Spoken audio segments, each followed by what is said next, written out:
The second edition of the Rainmaker Rollercoaster gravel race took place over the back roads and farm tracks around the Klein Karoo and Western Cape recently.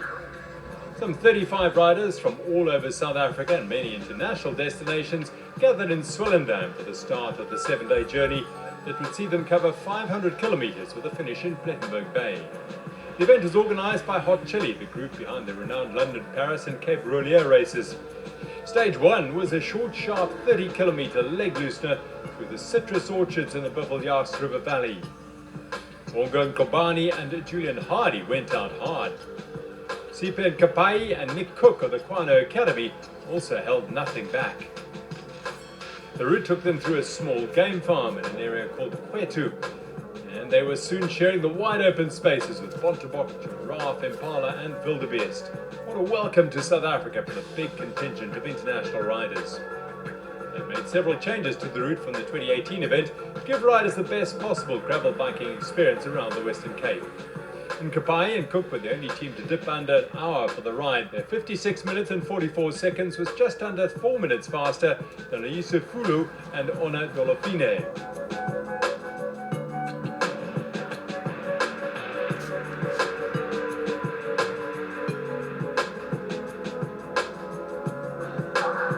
After a good night's rest, they prepared for the second stage, an out and back ride of 103 kilometres from Swellendam.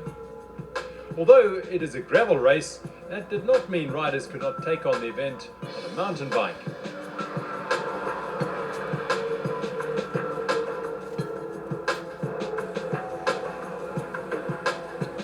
The daily routes did venture off the wide open gravel roads and snuck through orchards and farms, but there was no hectic technical single track riding that might make suspension an absolute necessity.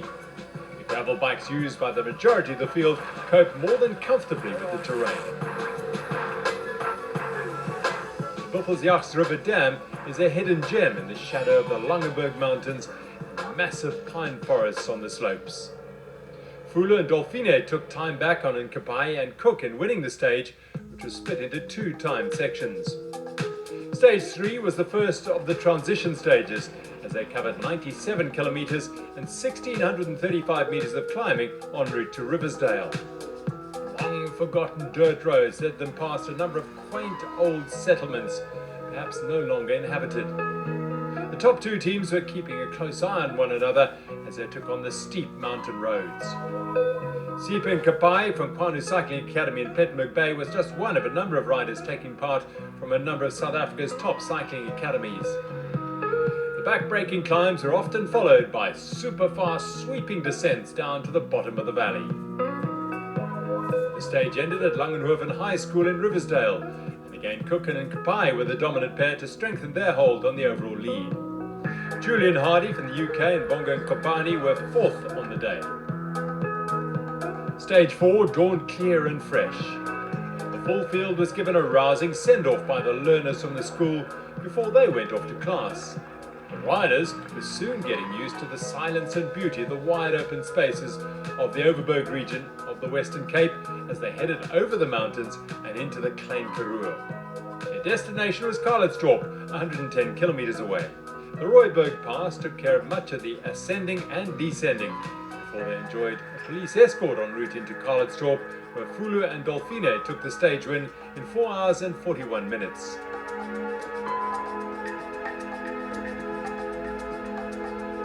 For the 7 stages under the belt, they were rewarded with a flat 53-kilometre ride to nearby Oudtshoorn. The field was a mix of those looking for a seriously chilled adventure on a bike with all the bells and whistles, and those looking to go as fast as they possibly could.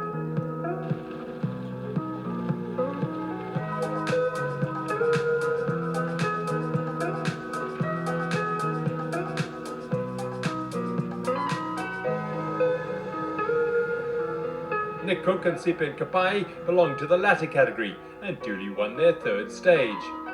For many of the international riders, the Rainmaker Rollercoaster was a truly exceptional African experience. So I think the riding here is absolutely incredible. I've ridden all over the world. I was lucky enough to do the Pioneer in New Zealand. I've recently done an event in Girona for a couple of days. I've ridden a lot of other countries, and actually I think the terrain here for gravel is definitely some of the best in the world, and it's one of the things that just keeps drawing me back time and time again. There's no question that the rapid growth and popularity of gravel riding has spawned new events all over South Africa, but few offer 7 days of such variety of terrain and topography. Only Great Batch from the United Kingdom had donned his best Hawaiian kit. Sadly though, he was a little off the mark as the weather turned cool and much needed rain fell in the desperately dry Klein Karoo. All part of what makes multi-day stage racing so challenging and yet so enjoyable. Needless to say, the bikes needed a good wash at the finish, which was at the stunning Chandelier Game and Ostrich Show Farm.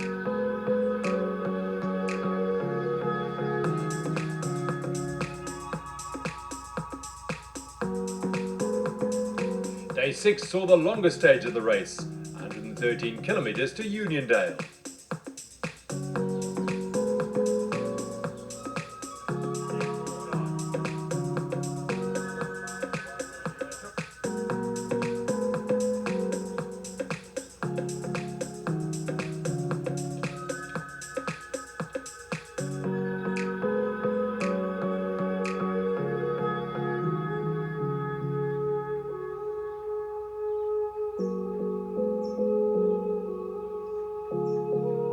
Joining for the ride was South Africa's leading women's world tour rider and multiple national road race champion Ashley Moorman-Passio, who rides for CCC Live. I've recently started adding gravel riding to my training.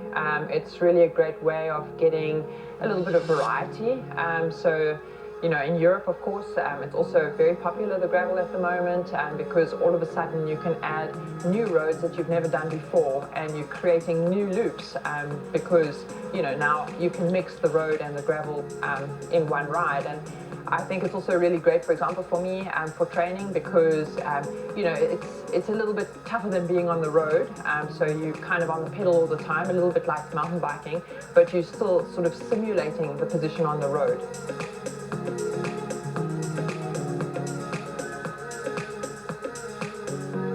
Today was a really beautiful ride.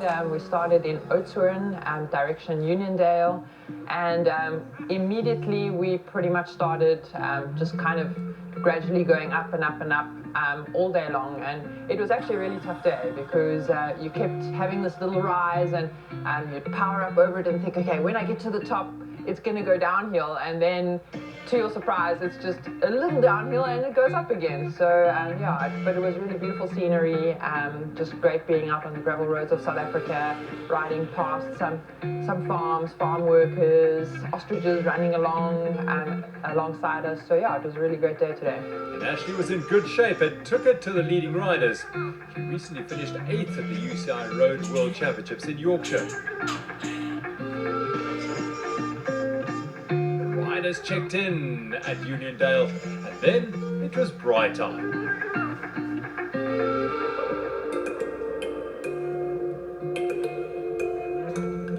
The final stage was a 90-kilometer ride that took them over the Prince Alfred's Pass, one of the most stunning passes in the country, to KwaNokuthula near Plettenberg Bay, where the riders helped in handing over Quebecer buffalo bikes to young children.